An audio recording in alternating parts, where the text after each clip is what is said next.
بسم الله الرحمن الرحيم إن الله يأمركم أن تؤدوا الأمانات إلى أهلها وإذا حكمتم بين الناس أن تحكموا بالعدل إن الله نعم ما يعظكم به إن الله كان سميعا بصيرا صدق الله العظيم۔ مسلمانوں، اللہ تمہیں حکم دیتا ہے کہ امانتیں اہل امانت کے سپرد کرو، اور جب لوگوں کے درمیان فیصلہ کرو تو عدل کے ساتھ فیصلہ کرو۔ اللہ تم کو نہایت عمدہ نصیحت کرتا ہے، اور یقیناً اللہ سب کچھ سنتا اور دیکھتا ہے۔ یہ سورہ النساء کی آیت نمبر 58 ہے، 58 نمبر آیت۔ اس میں اللہ تعالیٰ حکم دیتا ہے مسلمانوں کو کہ امانتیں جن کی ہیں ان کے سپرد کر دو اور ایمانداری سے سپرد کر دو،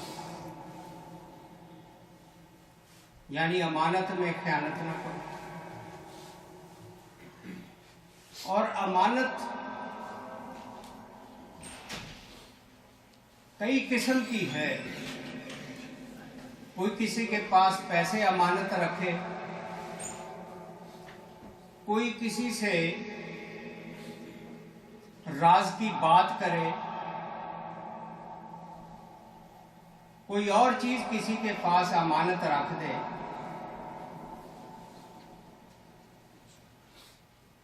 حتیٰ کہ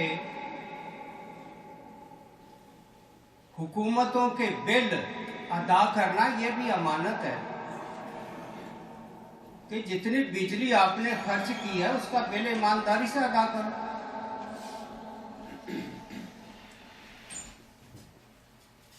جس گھر میں رہ رہے ہیں کرائے پر، اس کا گھر کا کرایہ ایمانداری سے ادا کرو۔ جس ملک میں رہ رہے ہو، جو کماتے ہو، ایمانداری سے اس حکومت کا ٹیکس دو۔ اور جب الیکشن کا وقت آئے تو ایمانداری سے اپنا ووٹ ایماندار لوگوں کی امانت ان کے سپرد کرو ووٹ کی شکل میں، یہ بھی امانت ہے۔ اگر کوئی آدمی ان میں سے کسی چیز میں بھی ڈنڈی مارتا ہے تو وہ ایماندار ہو جاتا ہے، بے ایمان ہو جاتا ہے۔ اس سلسلے میں امانت کے بارے میں نبی علیہ السلام نے صحیح مسلم کی حدیث ہے، قال رسول اللہ صلی اللہ علیہ وسلم اربع من کن فیہ کان منافقا خالصا، 4 چیزیں جس آدمی میں پائی جائیں گی وہ مکمل منافق ہو، مکمل، خالص کا مطلب مکمل۔ ومن کانت فیہ خلۃ منہن کانت فیہ خلۃ من النفاق حتی یدعہ، یا ان 4 میں سے کوئی ایک بھی خصلت یا 2 یا 3 پائی جائیں وہ اتنے درجے کا منافق قرار پائے گا جب تک کہ وہ ان منافقت کی چیزوں کو چھوڑتا نہیں۔ ان میں سے پہلی چیز یہ ہے اذا حدث کذب، جب بات کرتا ہے تو جھوٹ بولتا ہے۔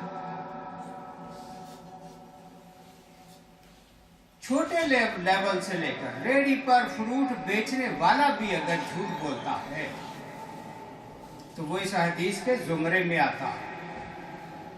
ملک کا حکمران بھی اگر جھوٹ بولتا ہے تو اس حدیث کی زد میں آتا ہے۔ اسمبلی کا ممبر اگر جھوٹ بولتا ہے تو اس حدیث کی زد میں آتا ہے، وہ منافق ہے۔ یہ ہمارے نبی نے فرمایا، جس کا کلمہ پڑا ہوا۔ وَإِذَا عَاهَدَ غَدَرَ، جب وعدہ کرتا ہے تو وہ اس وعدے کو وفا نہیں کرتا، اس سے غداری کرتا ہے۔ کتنے ہمارے ملک کے ایم این اے اور ایم پی اپنے لوگوں سے ووٹ لیتے وقت معاہدے کرتے ہیں، اور جب اسمبلیوں میں پہنچتے ہیں تو کتنے ان میں سے غدار قرار پاتے ہیں۔ پلٹ کے 5 سال تک وہ کبھی خیر نہیں پوچھتے ان لوگوں کی جن سے ووٹ لیے ہوئے ہوتے ہیں، بلکہ اسمبلیوں میں جا کے اپنے کروڑوں روپے کا مول لگا کر گھوڑوں کی طرح بک جاتے ہیں اور دوسری پارٹی میں شامل ہو جاتے ہیں۔ یہ ہے وَإِذَا عَاهَدَ غَدَرَ۔ جب یہ کوئی وعدہ کرتا ہے تو اس وعدے کو توڑتا اور اس کی غداری کرتا ہے، یہ منافق ہے، اس کو مومن نہیں کہا جائے گا۔ تیسرا وَإِذَا وَعَدَ أَخْلَفَ، جب وعدہ کرتا ہے وعدہ خلافی کرتا ہے۔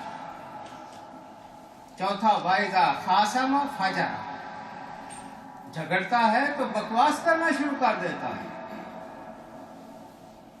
گندی باتیں شروع کر دیتا ہے، گالیاں بکنا شروع کر دیتا ہے۔ اب یہ 4 چیزیں نبی علیہ السلام نے منافق کی نشانیاں بتائی۔ ان میں سے اگر 4 میں سے ایک بھی کسی میں پائی گئی تو 1/4 تو منافق قرار پائے گا، 2 پائی گئی تو 2/4 قرار پائے گا، 3 پائی گئی 3/4 قرار پائے گا۔ اس لیے مومن ہونے کے لیے ضروری ہے کہ ان 4 میں سے اس میں کوئی چیز نہ پائی جائے۔ اور آج کا خطبہ کا عنوان میں نے آج اس لیے رکھا ہے، ٹی وی شو دیکھتے ہوئے 2 چیزیں مجھے بہت کھٹکی اور مجھے بہت دلی افسوس ہوا کہ ایک عالم دین ٹی وی پر بیٹھ کر کہہ رہا تھا کہ یہ جو امین اور صادق کی شرط رکھی گئی ہے جی، 62-63 آرٹیکل ہمارا جو ہے آئین کا، اس کے حوالے سے یہ امین اور صادق تو جی صرف نبی علیہ السلام کی صفات تھیں، ان کی خوبیاں تھیں، اور تو کوئی امین اور صادق ہو نہیں سکتا۔ یعنی ایماندار اور سچا یہ صرف خصوصیت نبی علیہ السلام کی ہے جی، اور تو کسی کی ہے نہیں۔ یہ عالم دین، اچھا خاصا عالم دین ٹی وی پہ کہہ رہا، میں نام اس لیے نہیں لیتا کہ اچھا نہیں لیتا۔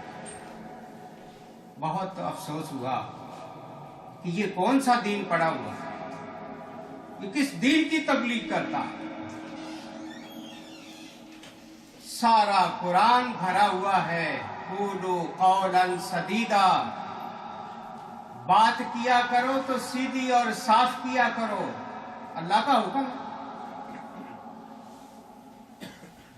یہ صرف نبی علیہ السلام کو حکم دیا گیا کہ صاحب کی سچ بولے، باقی لوگوں کے لیے سچ کی پابندی نہیں ہے۔ اللہ قرآن میں یہودیوں کے بارے میں کہتا ہے لعنت اللہ علی الکاذبین، جھوٹ بولنے والوں پر اللہ کی لعنت ہے۔ یہ صرف خدا نہ خواستہ نبی علیہ السلام کے لیے اللہ نے فرمایا، ہمارے لیے نہیں فرمایا کہ ہم نہ جھوٹ بولے، ہمارے اسمبلی کے ممبر نہ جھوٹ بولے، ہمارے حکمران نہ جھوٹ بولے۔ اور دوسرا، پاکستان کا بہت بڑا وکیل، قانون دان، نام اس کا کیا لینا ہے، وہ کہتا ہے کہ اس 62-63 کے آرٹیکل پر قائد اعظم بھی پورے نہیں اترتے۔ اب آپ اندازہ لگا رہے ہیں، یعنی قائد اعظم بھی امین نہیں تھے، صادق نہیں، جبکہ کافر بھی گواہی دیتے ہیں کہ اس جیسا صاحب کردار کوئی شخص بر صغیر میں پیدا نہیں ہوا ہے۔ کتنی افسوس، اور ٹی وی پہ بیٹھ کے باتیں کر رہے ہیں اتنے ڈھیٹ اور یہ بے شرم لوگ، یعنی بابائے قوم کو بھی نہیں معاف کرتے جس نے یہ ملک لے کے دیا ہے۔ اس کے بھی کردار کو یہ داغدار کرنے کی کوشش کرتے ہیں، کیونکہ یہ اندر سے خود کھوٹے ہیں، بے ایمان ہیں اور بد دیانت ہے، اور جھوٹے اور بد کردار، اس لیے دوسروں کو کہتے ہیں۔ آج کا عنوان امانت کے بارے میں نے اس لیے منتخب کیا ہے۔ عن انس رضی اللہ تعالی قال خطبنا رسول اللہ صلی اللہ علیہ وسلم فقال، حضرت انس کہتے ہیں کہ ایک بار نبی اکرم صلی اللہ علیہ وسلم نے ہمیں خطبہ ارشاد فرمایا تو یہ فرمایا، لا ایمان لمن لا امانت لہ ولا دین لمن لا عہد لہ، اس آدمی کے ایمان کا کوئی اعتبار نہیں ہے جو امانت دار نہیں۔ یہ ہمارے وہ پیغمبر صلی اللہ علیہ وسلم فرما رہے ہیں جن کا ہم نے کلمہ پڑھا ہوا ہے، کہ اس آدمی کے ایمان کا اعتبار ہی نہیں جو امانت دار نہیں۔ اس کا مطلب کیا ہے کہ کیا کہ صرف رسول اللہ ہی ایماندار ہو سکتے ہیں، باقی امت کے لوگوں کو ایماندار ہونے کی ضرورت ہی نہیں ہے۔ وَلَا دِينَ لِمَن لَا عَهْدَ لَهُ، اس آدمی کے دین کا کوئی اعتبار نہیں جو اپنے وعدے کا پابند اور پاسدار نہیں۔ ایسا آدمی بے دین ہے جو وعدوں کی پرواہ نہیں کرتا ہے۔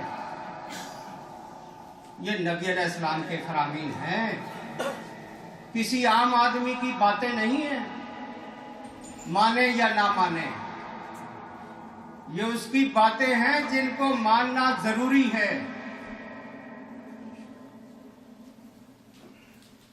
حضور کی باتوں پہ شک کرنے والا بھی مومن نہیں رہتا ہے، شک کرنے والا۔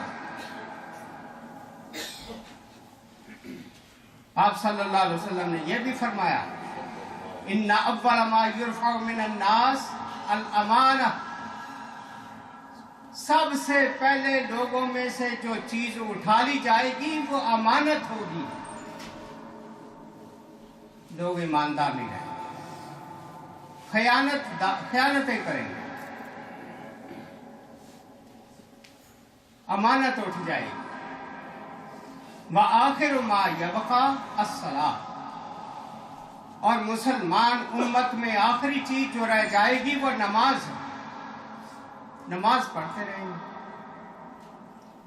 وَرُبَّ مُصَلٍّ لَا خَيْرَ فِيهِ، حضور فرماتے ہیں کتنے ہی نمازی ایسے ہوں گے جن کی نماز میں کوئی خیر نہیں ہے، نمازیں پڑھ رہے ہیں، کریکٹر کوئی نہیں باقی رہے، کردار کوئی نہیں رہے۔ قالت عائشہ رضی اللہ عنہا، من شاء صام وصلی، جو شخص چاہے روزے رکھے نمازیں پڑھے، ولا دین لمن لا امانت لہ، اس شخص کے دین کا کوئی اعتبار نہیں جو امانت دار نہیں ہے۔ یہ حضرت عائشہ رضی اللہ عنہ یہ کیوں فرما رہی ہیں؟ کیونکہ نبی علیہ السلام کے گھر میں آپ نے 10 سال 9 سال گزارے، آپ سے تعلیمات پائی تھی، اس لیے آپ وضاحت سے فرما رہی ہیں کہ اگر آپ امانت دار نہیں ہیں پھر بے شک نمازیں روزے پڑھتے رہو، تمہارے دین کا کوئی اعتبار نہیں ہے، خدا کی نگاہ میں، خدا کے رسول کی نگاہ میں۔ قال عمر رضی اللہ تعالیٰ عنہ، لا یغرنکم صلاۃ وصیام ولکن اذا حدث صدق وَإِذَا اؤْتُمِنَ أَدَّى وَإِذَا أَشْفَى بَرِئَ، تمہیں کسی کی نماز اور روزہ دھوکے میں نہ ڈال دے جب تک کہ وہ بات کرتے ہوئے سچ نہ بولے، امانت اس کے پاس رکھی جائے تو اس کو ادا نہ کرے، اور جب اللہ کے خوف کی بات آئے تو وہ ڈر جائے۔ نری نماز روزہ ظاہری طور پہ کرنے والے تو بہت دنیا ملے گی، صاحب کردار بہت کم لوگ ملیں گے. اور حضرت عمر رضی اللہ تعالیٰ عنہ نے ایسے نمازیوں کی گواہی قبول کرنے سے انکار کر دیا تھا جو صاحب کردار نہیں تھے. عن عبداللہ بن مسعود رضی اللہ عنہ قال القتل فی سبیل اللہ یکفر الذنوب کلها الا الامانہ. اللہ کی راہ میں جو آدمی شہید ہو جاتا ہے، اپنی جان کی قربانی دے جاتا ہے، اللہ تعالیٰ اس کے سارے گناہ جو ہے مٹا دیتا ہے سوائے امانت کے. اگر اس کے پاس کسی کی امانت ہے وہ وبال اس کے ذمہ رہ جائے گا، باقی سارے گناہ اللہ تعالیٰ اس کے دھو ڈالے گا. قال یؤتی بالعبد یوم القیامہ، ایسا بندہ قیامت کے دن اللہ کے سامنے لایا جائے. وَإِنْ قُتِلَ فِي سَبِيلِ اللَّهِ، اگر اللہ کی راہ میں وہ شہید ہوا، فَيُقَالْ أَدِّ أَمَانَتَكَ، اور اسے حکم دیا جائے گا کہ وہ امانت تیرے پاس جو دنیا میں تھی کسی کی وہ ادا کر. فَيَقُولُ اے رب كَيْفَ وَقَدْ ذَهَبَتِ الدُّنْيَا، وہاں یہ شہید اللہ کے سامنے کہے گا کہ اے میرے رب میں وہ امانت کیسے ادا کر سکتا ہوں، دنیا تو جا چکی ہے. قال فیقال انطلقوا به الی الہاویہ، اس کے بارے میں اللہ حکم دے گا کہ اس کو اٹھا کے جہنم میں پھینکو. فینطلق به الی الہاویہ، جہنم کی طرف اس کو چلایا جائے گا. وَيُمَثَّلُ لَهُ أَمَانَتَهُ، اور امانت جو تھی دنیا میں جس کی اس نے دینی، اس کو ایک شکل دے دی جائے گی. فَيَرَاهَا، اس کو دیکھے گا. فَيَعْرِفُهَا، اسے پہچان لے گا. فَيَهْوِي فِي آثَارِهَا، اس کے پیچھے چلے گا. حَتَّى يُدْرِكَهَا، اس کو پالے گا. فَيَحْمِلُهَا عَلَى مَنْكِبَيْهِ، دونوں کندھوں پر اس کو اٹھا لے گا. حتی اذا ظن انہ خارج، جب وہ سمجھے گا کہ اب میں اس بلا سے نکلنے والا ہوں. ذلت عن منکبیہ، وہ امانت اس کے کندھوں سے پھسل جائے گی. فَهُوَ يَهْوِي فِي آثَارِهَا أَبَدُ الْآبِدِينَ، وہ اس کے پیچھے بھاگتا ہی چلا جائے گا اور وہ اس کے آگے آگے چلتی جائے گی. وہ پھر امانت اس کے ہاتھ نہیں آئی کیونکہ اس نے دنیا میں ادا کرنے کی فکر ہی نہیں کی. ثم قال، پھر فرمایا الصلاۃ امانہ، نماز بھی امانت ہے. والوضوء امانہ، وضو بھی امانت ہے. والوزن امانہ، یہ دکانوں پر بیٹھ کر جو چیزوں کو تولتے ہیں یہ بھی امانت ہے. والکیل امانہ، دکانوں پر بیٹھ کر چیزوں کو ناپنے والے بھی یہ امانت ہیں. واشیاء عددہا، کتنی ہی چیزیں نبی علیہ السلام نے اس طرح کی گن کے شمار کر دیں کہ یہ بھی امانت ہے، یہ بھی امانت ہے، یہ بھی امانت ہے. وَعَازَمُ ذَلِكَ الْوَدَائِعِ، اور ان امانتوں کی عظمت بیان کی کہ یہ بہت بڑی بھاری ذمہ داری ہیں. فَأَتَيْتُ الْبَرَّاءَ بن عازب، وہ صحابی سے یہ حدیث سننے والا کہتا ہے میں پھر براء بن عازب رضی اللہ عنہ کے پاس گیا. فَقُلْتُ أَلَا تَرَىٰ إِلَىٰ مَا قَالَ ابْنُ مسعود، میں نے انہیں کہا براء بن عازب کو کہ یہ عبداللہ بن مسعود نے کیا کہہ دیا. قال کذا و کذا، کہ یہ کہا. قال صدقہ، تو حضرت براء بن عازب نے بھی تصدیق کر دی کہ یہ حدیث بالکل صحیح اور سچی ہے جو عبداللہ بن مسعود نے سنائی ہے. تو نے یہ قرآن کی آیت نہیں سنی، ان اللہ یامرکم ان تؤدوا الامانات الی، تمہیں اللہ حکم دیتا ہے کہ امانتیں ان کے اہل کے سپرد کرو. یہ سورہ النساء کی آیت نمبر 58. اس حدیث سے احساس ملتا ہے کہ شہید بھی معاف نہیں کیا جائے گا، جس کے سارے گناہ معاف ہو جائیں گے اگر اس نے کسی کی امانت میں خیانت کی ہے، وہ جہنم میں پھینکا جائے گا۔ اب یہ کہتے جی امین اور صادق ہونا، یہ یعنی اینکر جو ہیں ٹی وی شو پر بیٹھ کر کہہ رہے ہیں یہ 62 اور 63 کا جو ہے تلوار لٹکا دی گئی ہے ایم این اے اور ایم پی امیدواروں کی گردن پر، تلوار کہہ رہے ہیں اس کو، یعنی سچا ہونا اور ایماندار ہونا، اس کو تلوار کہا جا رہا ہے۔ ضیاء الحق اگر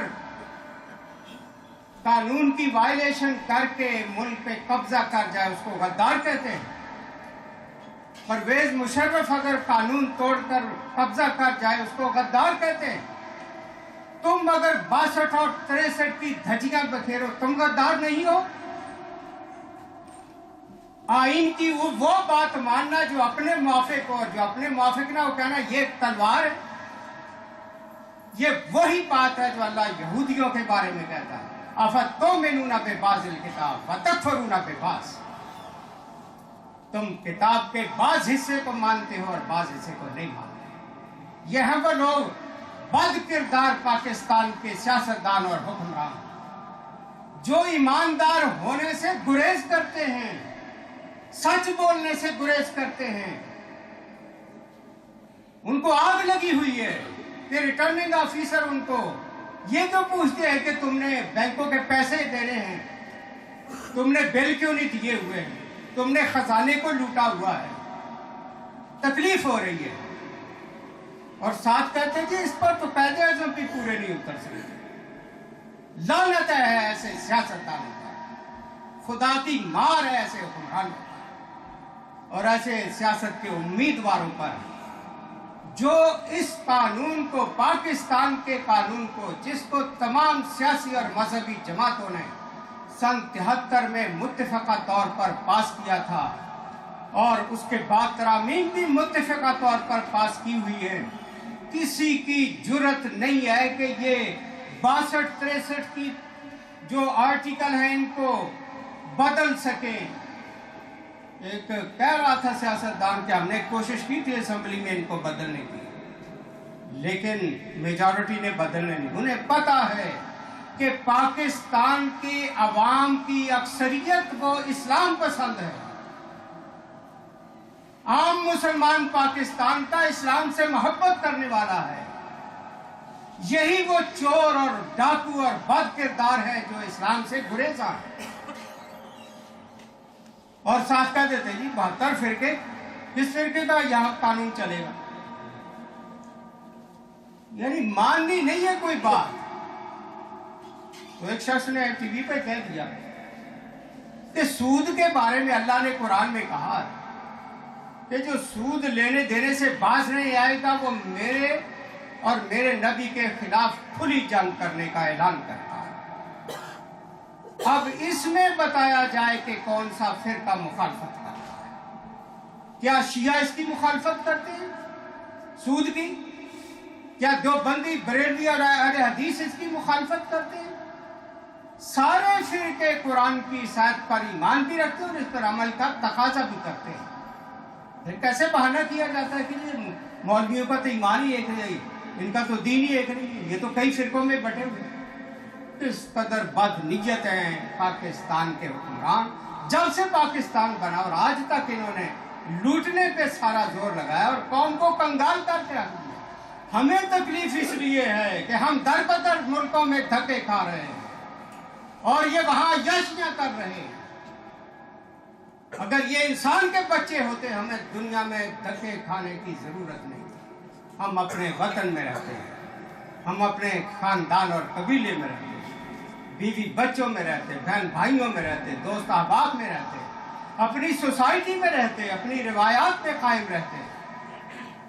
ہمیں دیش نکالا ان ظالموں نے دیا ہے جن کی وجہ سے ساری دنیا میں پاکستانی پریشان حال ہے، کوئی بھی خوش نہیں۔ اگر وہاں خوشحالی ہو، وہاں امن و امان ہو، وہاں عدل و انصاف ہو، حلال روزی کے ذرائع یہاں کی طرح میسر ہوں، کون ادھر آنا پسند کرے؟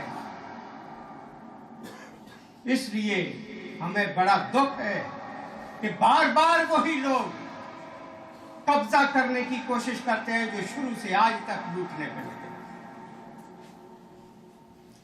یعنی عجیب بات ہے کہ امین اور صادق صرف نبی ہو سکتا، امت پر امانت اور امت پر صداقت یہ ضروری نہیں؟ مسلمان کس لیے؟ یہ جھوٹ بولنے کے لیے رکھے ہوئے، یہ بددیانتیاں کرنے کے لیے رکھے ہوئے۔ اسی طرح کا ایک واقعہ، حضرت عبداللہ بن عمر رضی اللہ تعالیٰ عنہ مدینہ سے باہر اپنے ساتھیوں کے ساتھ نکلے، بھوک لگی اور دسترخوان بچھایا۔ جنگل میں ایک چرواہا بکریاں چراتے ہوئے پاس سے گزرا، اس نے سلام کیا۔ حضرت عبداللہ بن عمر کہتے ہیں کہ آؤ کھانا کھاؤ۔ وہ نوجوان چرواہا بکریوں کا جنگل میں پہاڑوں میں کہنے لگا کہ انی صائم، میں روزے دار۔ حضرت عبداللہ بن عمر کہتے ہیں اتصوم فی مثل ھذا الیوم الحار شدید سموم، وہ اتنے سخت دن میں، گرمی کے دن میں گرم لو چل رہی ہے اور تو نے روزہ رکھا ہوا ہے۔ وانت فی ھذا الجبال ترعی ھذا الغنم، اور تو ان پہاڑوں، گرم پہاڑوں میں بکریاں چرا رہا ہے، روزے دار۔ فقال له ای واللہ ابادر ایام الخالق، وہ نوجوان کہتا ہے جی کہ میں دراصل گزرے ہوئے جو میرے دن تھے بے عملی کے، میں ان کی تلافی کر رہا ہوں، اور آنے والا دن جو ہے قیامت کا، اس کی تیاری کر رہا ہوں۔ ابن عمر کہتے ہیں اس کا امتحان لینے کے لیے فَهَلْ لَكَ أَن تَبِيعَنَا شَاةً مِنْ غَنَمِكَ هَٰذِهِ فَنُعْطِيكَ ثَمَنَهَا وَنُعْطِيكَ مِنْ لَحْمِهَا فَتُفْطِرُ عَلَيْهِ، کیا تو ہمیں ایک بکری بیچ دیتا اپنے ریوڑ میں سے، اس کی قیمت دے دیتے ہیں اور اس میں سے گوشت بھی آپ کو دیں گے، آپ شام کو افطاری بھی کر سکتے ہیں۔ یہ صرف آزمانے کے لیے ابن عمر نے فقال انها ليست لي بغنم انها غنم سیدی، کہنے لگا یہ تو میرے آقا کی، مالک کی بکریاں میری ہیں۔ فقال له ابن عمر فما عصا سیدک فاعلا اذا فقدہ، تیرے مالک نے کیا کہنا اگر ایک بکری نہ ہوئی اس میں؟ فقلت اکلھا الذئب، تو کہہ دے گا کہ بھیڑیا اٹھا کے لیں گے۔ فولى الراعي عنه، وہ چرواہا منہ موڑ کے واپس ہوا، وہو رافع اصبعہ الى السماء، انگلی آسمان کی طرف اٹھائے ہوئے وہ چرواہا کہتا جا رہا تھا، وہو یقول این اللہ، پھر اللہ کا، یعنی بکری میں دے دوں چوری تمہیں، مالک نے مجھے امانت دار بنا کر یہ ساری بکریاں دی ہوئی ہیں چرانے کے لیے، میں اس میں خیانت کروں؟ فَأَيْنَ اللَّهُ، تو اللہ کا۔ فَجَعَلَ ابْنُ عُمَرَ يُرَدِّدُ قَوْلَ الرَّاعِي وَهُوَ يَقُولُ، حضرت عبداللہ بن عمر کو یہ جملہ اتنا پسند ہے، بار بار دہراتے جا رہے ہیں کہ اسے دیکھیے چرواہے نے کتنی عظیم بات کی ہے کہ پھر اللہ کا۔ فلما قدم المدینہ بعث الی مولاه فاشترى منه الغنم، حضرت عبداللہ بن عمر جب مدینہ شریف آئے واپس تو اس کے مالک سے وہ ساری بکریوں کا ریوڑ بھی خریدا، والراعی، اور اس چرواہے کو بھی خرید لیا کیونکہ وہ غلام تھا۔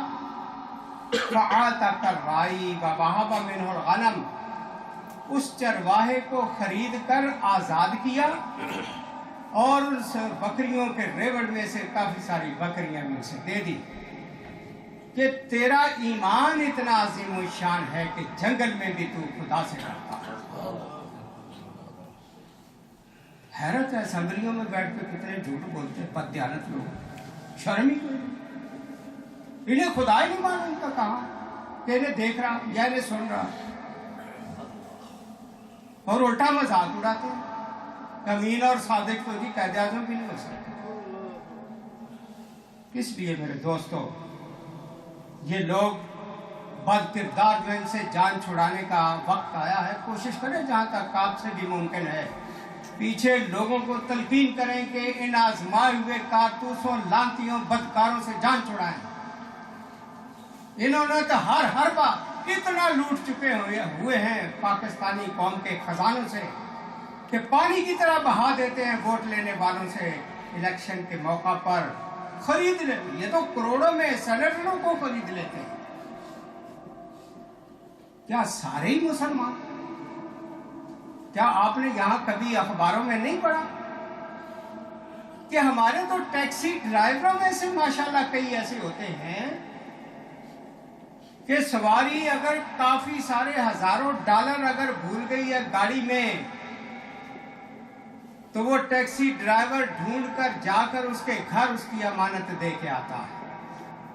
اگر ہمارا مسلمان دیار غیر میں اتنا بڑا ایماندار ہو سکتا ہے، یہ نہیں ہے کہ دنیا سے ایماندار لوگ ختم ہو چکے ہیں، موجود ہیں، لیکن یہ بدکار لوگ کبھی ان کو آگے نہیں آنے دیتے۔ اللہ سے دعا ہے کہ وہ ہمیں اپنے حالات کو خود بدلنے کی توفیق نصیب کرے۔